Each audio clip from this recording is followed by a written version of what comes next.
Hey there, bookworms. Welcome to Pouring Over Books, a podcast where we dive into the books we love and maybe a few we didn't. I'm your host, LaShawn, and every week I'll be deep diving into what I'm reading, recommendations, and talking about all the things that we love about books.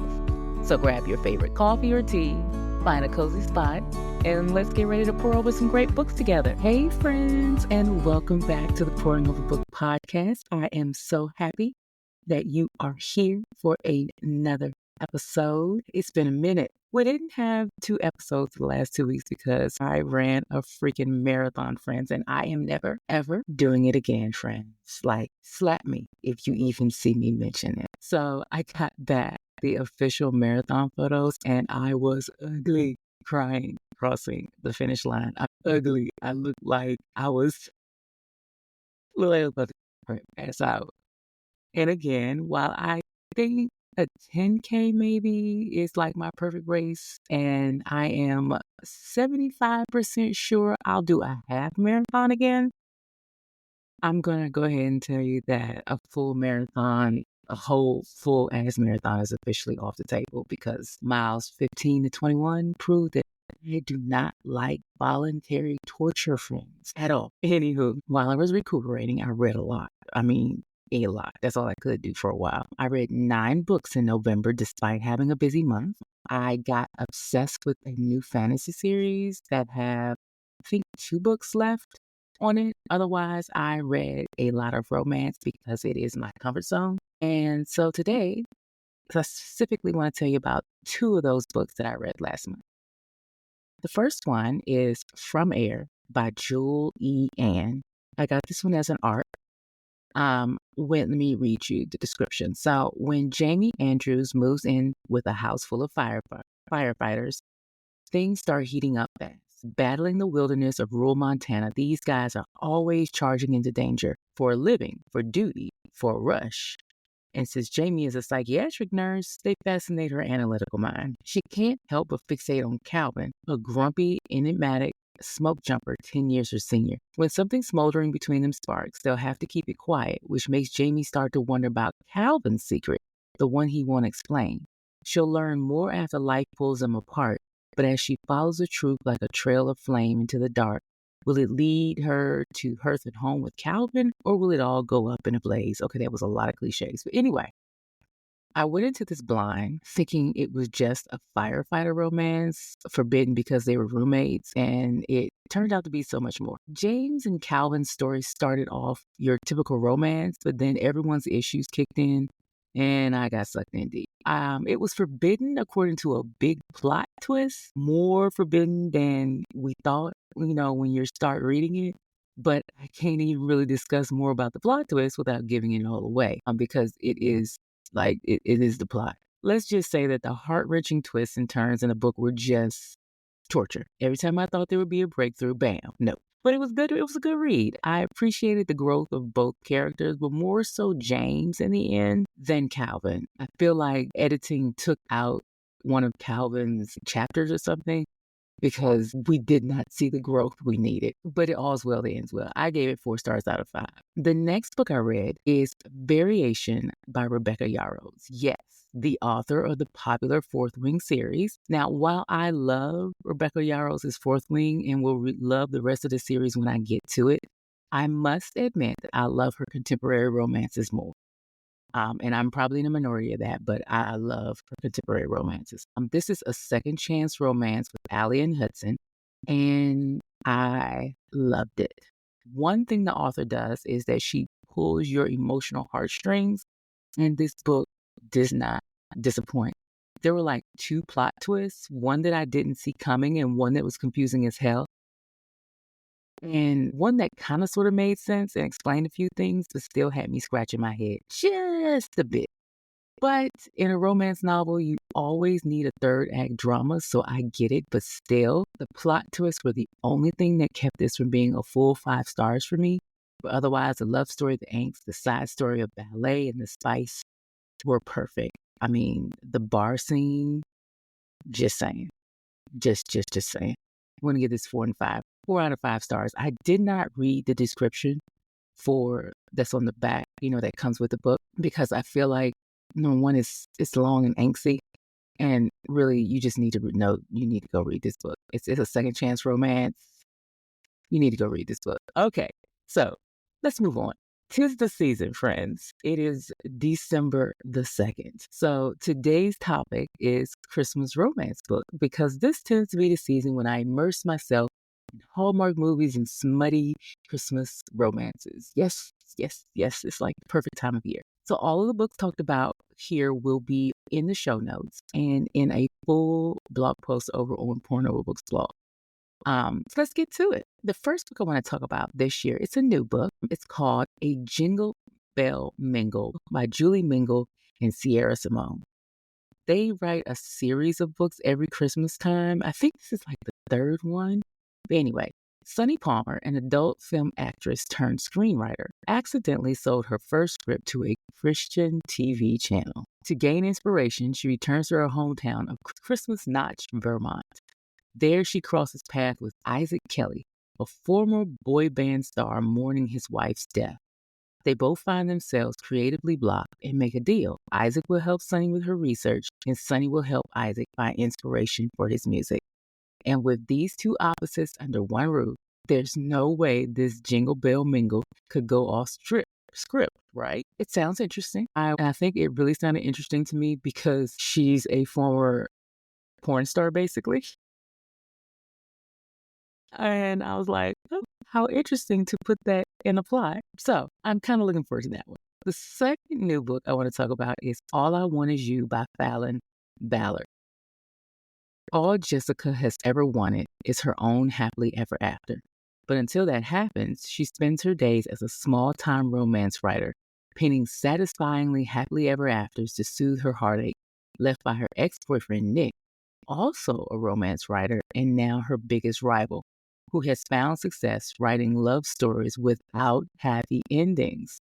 It's what he's good at, after all, though dig. So when their professional obligations bring them to a remote inn a few days before Christmas, they're a little more than peeved, especially when they get trapped sharing a room in a snowstorm. But what's more fitting for two romance writers in a slump? Realizing the friction between them might only be the cure for their writer's block. They decide to turn their frustration into fiction, and the pages start flying. But will Jessie's heart soar too? Nick is the last guy on earth she should love, but what if he really is all she wants for Christmas? I like a good one bed, stuck in the same room, can't go nowhere, former spin the block romance. So I'll be reading this one too. The next book I want to talk about is Cruel Winter with You, part of the Under Mistletoe collection on Amazon by Allie Hazelwood. This is a novella only available on Kindle Unlimited in the Under the Mistletoe collection. All newly minted pediatrician Jamie Malik wants is to borrow a roasting pan for Christmas dinner. Unfortunately, that requires her to interact with Mark, her best friend's troublemaking brother, who's now a tech billionaire. Of course he is. He's the one who got away. She's the one who broke his heart. Outside a howling blizzard, inside a crackling fire. Suddenly being snowbound with a man she never expected to see again might not be such a bad way to spend a winter's night. Now, I have this one already downloaded because number one, it's Allie Hazelwood, and I read everything she writes. So I cannot wait. And second of all, I just read a novella last night, and I'm going to continue the streak by reading this one. Sometimes you need a quick win, and novellas do it for me quickly. And plus, I just want to read this Allie Hazelwood book, and they're always good. I'll update you all on social what I think about this. Now I want to talk about some old faves that I kind of like to reread every Christmas season. Might not reread all of them every Christmas season, but I usually have like a few that I'm always interested in rereading again. The first one is A Wallflower Christmas by Lisa Kleypas. It's Christmas time in London, and Rafe Bowman has arrived from America for his arranged meeting with Natalie Blanford, the very proper and beautiful daughter of Lady and Lord Blanford. His chiseled good looks and imposing physique are sure to impress the lady waiting, and if it weren't for his shocking American ways and wild reputation, her hand would already be guaranteed. But before the courtship can begin, realizes that he must learn the rules of London society. But when four former wallflowers try their hand at matchmaking, no one knows what will happen. And winning a bride turns out to be more complicated than Rafe Bowman anticipated, especially for a man getting anything he wants. However, Christmas works in the most unexpected ways, changing a cynic to a romantic and inspiring passion in the most timid of hearts. This is the last installment of my favorite series by Lisa Kleypas, the Wallflower series. Only it's about the brother of two of the main characters of the series. It was a quick read and fun to revisit old characters and get a Christmas romance to boot. I always recommend it because, like I said, and we will talk on another episode about Lisa Kleypas and the Wallflower series. Actually, a lot of her series, I think I need to do an author deep dive on her because if you like historical romance, you have to read her. It's like, I know everyone is into Bridgerton right now, and I love Bridgerton series. I was a Bridgerton fan before Bridgerton. You might want to say Lisa Kleypas is even better. That's all I got to say. The next book I want to talk about is Royal Holiday by Jasmine Guillory. Yes, Jasmine Guillory.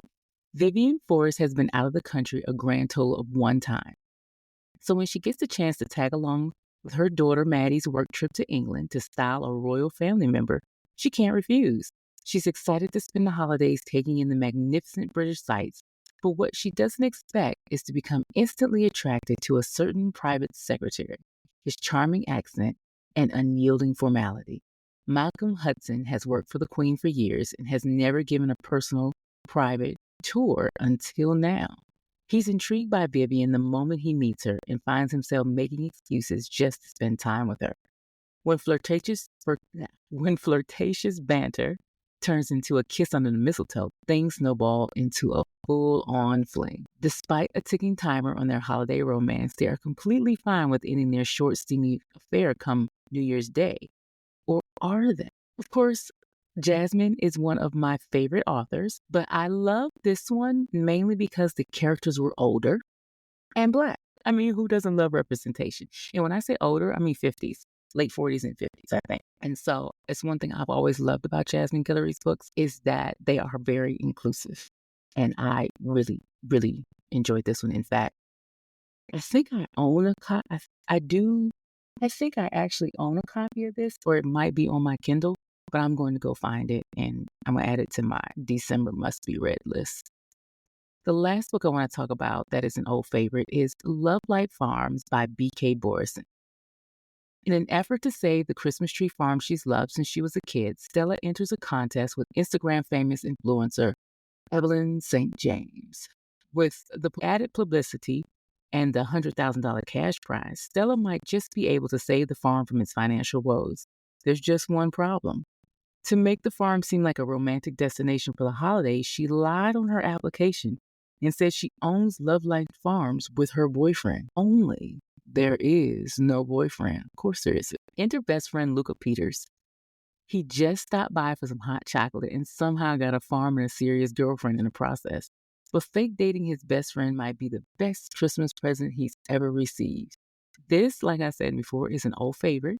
While it's technically not a Christmas romance, it takes place at a Christmas farm, so that the whole series is actually one of my faves. And the last one that came out this year, I think, was actually my favorite of the bunch. I can't remember the name of it, but that one was really good. Okay, so that's it. If you want more holiday book ideas, head over to the Pouring Over Books blog. I'll leave a link in our show notes because I have added a few more suggestions on that list to keep you going all month long. Let's go to the water cooler because I have news, friends. I have news. I'm starting a book club. Yes. The Pouring Over Books book club will start in January. There is a theme, and that theme is Black Girl Chick Lit.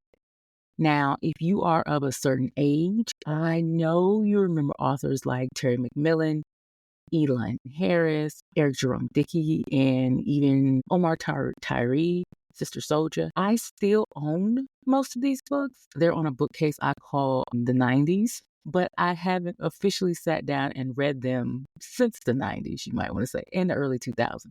I figured that since I and many of us were kind of young to be reading what we read, isn't this the perfect time to revisit these books as an adult? Now, don't get me wrong. Anyone can join this book club because reading is boring if you don't add in diversity. And sometimes you have to be forced out of your comfort zone. So even if you are a baby Gen Zer or you have never even heard of these books we're going to read, join us. I'll give you a few examples of what's on the TBR for the book club. Let me see.